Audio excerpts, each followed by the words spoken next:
সুপ্রিয় শৌখিন মৎস্যচাষী ভাই ও বন্ধুগণ, আসসালামু আলাইকুম। আশা করছি সকলেই বরাবরের মতো ভালো ও সুস্থ আছেন। তো ভিউয়ার্স, আজকেও আপনাদের মাঝে আমাদের চ্যানেল থেকে মাছ চাষের নতুন আরেকটি ভিডিও নিয়ে হাজির হলাম। আজকের ভিডিওতে আপনাদের মাঝে আলোচনা করব পুকুরে চিতল মাছ কীভাবে চাষ করবেন ও এই চিতল মাছের পোনাগুলি কতদিন চাষ করলে বাজারজাত করতে পারবেন এবং কি এই মাছগুলি কীভাবে চাষ প্রক্রিয়া তা নিয়ে কিছু বিস্তারিত আলোচনা করব।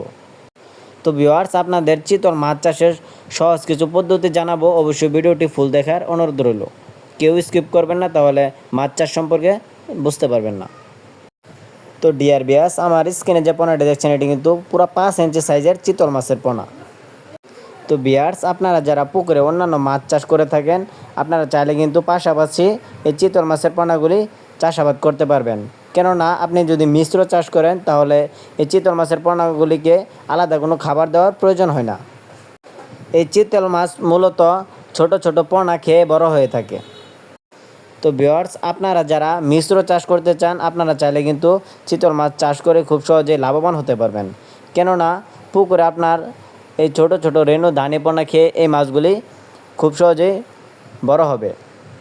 তো আপনারা জানেন চিতল মাছ অত্যন্ত একটি দামি মাছ, কেননা বাজারে এই মাছের চাহিদা ব্যাপক।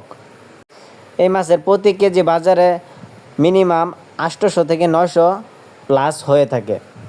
তো আপনারা যারা নতুন চাষি ভাইয়েরা চিতল মাছ চাষ করতে চান, আপনারা চাইলে কিন্তু প্রতি শতাংশে 15 থেকে 10 পিস মাছ কালচারের জন্য দিতে পারবেন। এই মাছগুলি আপনারা যদি 6 মাছ কালচারের জন্য দেন পুকুরে, তাহলে কিন্তু এই মাছগুলি এক একটার ওজন আসবে প্রায় 2 কেজি ওজন। ভিউয়ার্স, অবশ্যই আপনাকে পোনা যাচাই বাছাই করে নিতে হবে। কেননা আপনারা যদি ফিমেল মাছটা নেন তাহলে কিন্তু এরা সহজে বৃদ্ধি হয় না, এরা আস্তে আস্তে বড় হয়ে থাকে। আপনি যদি মেল মাছটা নিতে পারেন তাহলে কিন্তু আপনি মাছ চাষ করে খুব সহজেই লাভবান হতে পারবেন। কেননা মেল মাছটা আপনার খুব দ্রুত বড় হয়ে থাকে। তো ভিউয়ার্স, আপনাদের যাদের চিতল মাছের পোনা প্রয়োজন, আপনারা চাইলে আমাদের স্ক্রিনে দেওয়া নাম্বারে যোগাযোগ করতে পারেন। আমরা 100% কথা কাজে মিল রেখে সকল জায়গায়, দেশের সকল প্রান্তে এই মাছগুলি হোম ডেলিভারি করে থাকি। তো ভিডিওটি ভালো লাগলে অবশ্যই চ্যানেলটি সাবস্ক্রাইব করে রাখুন।